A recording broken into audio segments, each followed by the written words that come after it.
This is the Cholo News Report for Monday 22 July 2019. German airline Lufthansa resumes flights between Cairo and Frankfurt and Munich, while British Airways flights to Cairo remain cancelled for 6 more days. The UK Foreign Office warns against all travel to certain parts of Egypt, but its standard advice for Cairo is for passengers to check for changes.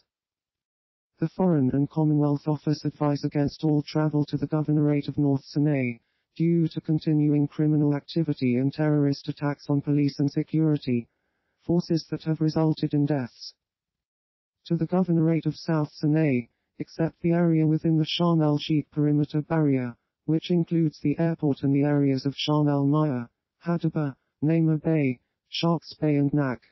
Attacks could be indiscriminate, affecting Egyptian security forces, religious sites, large public gatherings and places visited by foreigners. The United States military announces that one of its airplanes was dangerously followed over international waters for a prolonged time by a Venezuelan fighter jet on Friday. There was no conflict between the aircraft. The United States aircraft was detected in Venezuelan airspace on Friday morning and did not report its presence to local authorities, the statement said, adding that it posed a risk to other planes in the area. Japanese citizens head to the polls to elect one half of the members of the country's House of Councillors. Therefore, there is a risk that Abe may slide into a lame duck position, having lost momentum for a key political push that has helped rally his conservative base, and in no small way defined his identity as a politician. Some political observers speculate that Abe, when push comes to shove, may give up on pursuing changes to Article 9, and settle for an amendment proposal more palatable to the DPP, so he can absorb its members into a pro-revision group. This was rather atypical of Abe, who in past election campaigns opted to avoid addressing constitutional revision head-on, apparently out of fear that bringing to the fore such a divisive topic could backfire. Ukrainian citizens vote for the new members of the Verkhovna Rada, following its dissolution by President Volodymyr Zelensky in May. Servant of the people, President Zelensky's party wins most of the seats with a comfortable majority.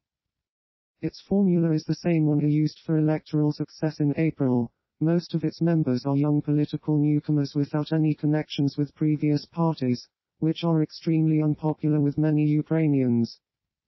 One exception is the leader of the election campaign, Dmytro Razumkov, a 35-year political advisor who was once a member of former President Viktor Yanukovych's Party of Regions.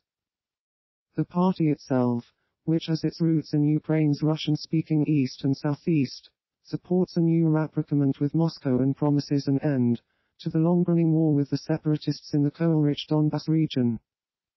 In golf, Shane Lowry of Ireland wins the year's final men's major at Portrush, Northern Ireland by 6 shots over England's Tommy Fleetwood.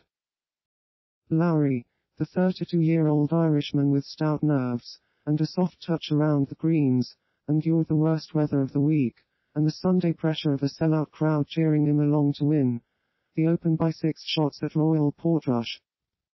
Brooks Koepka, going for his 4th major in the last 7, began the final round 7 shots behind, and opened with 4 straight bogeys.